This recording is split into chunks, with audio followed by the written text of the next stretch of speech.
and JT Miller traded to the New York Rangers. Matt Sakaris, Blake Price, Mike Rogerson hitting switches, conducting things. Well, partner, we've been sort of prepping for this emergency show for some time, and this is the end.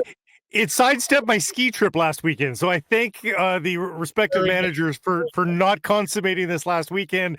This is a lot easier at home. Well, but the Vancouver Canucks and Friday afternoon news dumps, right? You'll remember JT signed his extension the Labor Day Friday a couple of years ago. So Blake's at his home studio. I'm at my home.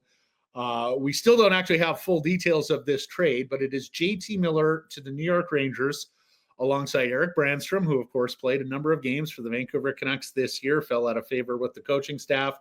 Unsigned draft pick Jackson Dorrington. Dorrington is in his third year at Northeastern University, was a sixth-round pick in 2022.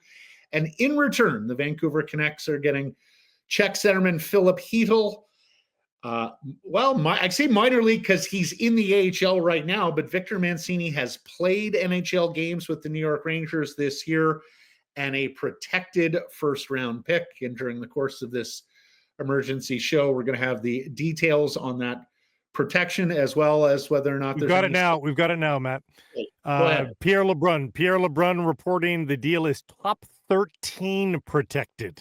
Top 13. So Vancouver Canucks fans are going to ask the New York Rangers to walk a pretty thin path of missing the playoffs, but not missing by too much.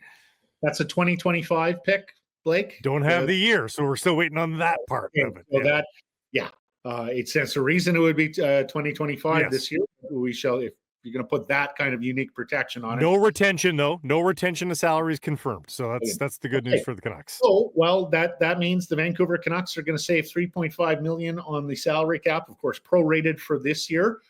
But over the next couple of years as well, just on the straight swap of the two center icemen, of course, JT Miller, an $8 million player heading to the Rangers. Filip Chytil makes $4.4375. So, about $3.5 million saved for the Vancouver Canucks on the salary cap. Just on the centerman, of course, if Mancini comes up, then it changes a little bit. First things first, partner, your thoughts on the trade? It's middling. I think disaster has been averted. I don't think anybody should be ecstatic about exactly what's happened here, but I don't think you need to be too depressed about what's happened here either. There was a chance that it got really bad, and it didn't get really bad. They have lost the guy that they intended to lose in JT Miller and no one else. They got back a center, a capable center. And they've got two other assets. We both got our phone blown up by our good friend Frankie Corrado about Victor Mancini. Ray Ferraro's been texting me too about how much he likes him. I mean, they like Mancini, and the first round pick is going to be a first round pick some way, somehow. We'll see when that occurs. But that's not the end of the world. Like they could have done worse here, and I know that's not a ringing endorsement, Matt. They could have done worse, but honestly, they could have done worse. It's not.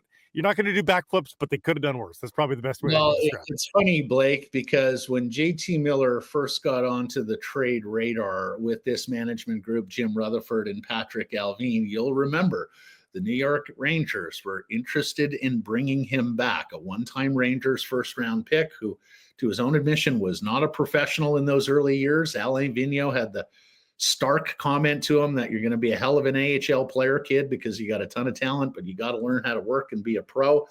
The Rangers sent him to Tampa, of course. He comes from Tampa to Vancouver. But a couple of years ago, the Rangers take a run at JT Miller.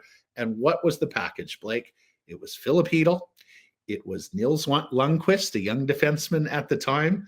And it was a first-round pick. So really, outside of the Dorrington Brandstrom additions here, you can almost see they've been working on this trade for 2 years.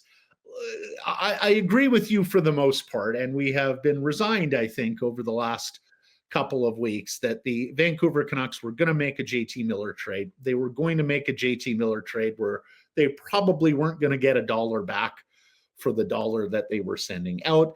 And it was about minimizing the damage and going forward now in an environment where hopefully Elias Pettersson is comfortable and begins to perform, because that now becomes absolutely situation critical.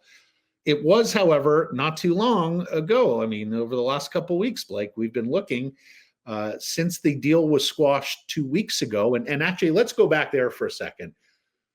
2 weeks ago today, JT Miller gathered with a bunch of his friends and Vancouver Canucks teammates at Hollyburn Athletic Club in West Vancouver. They thought they were having a send-off, a last supper for JT Miller. He thought he was going to the New York Rangers.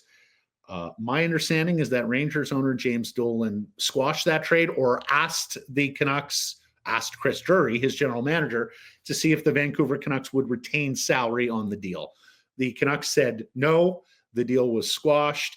It looked like that might be a tough deal to recast for Chris Drury, because once your owner says no and wants retention, especially on 5 years left for Miller, it seemed like there was nowhere to go.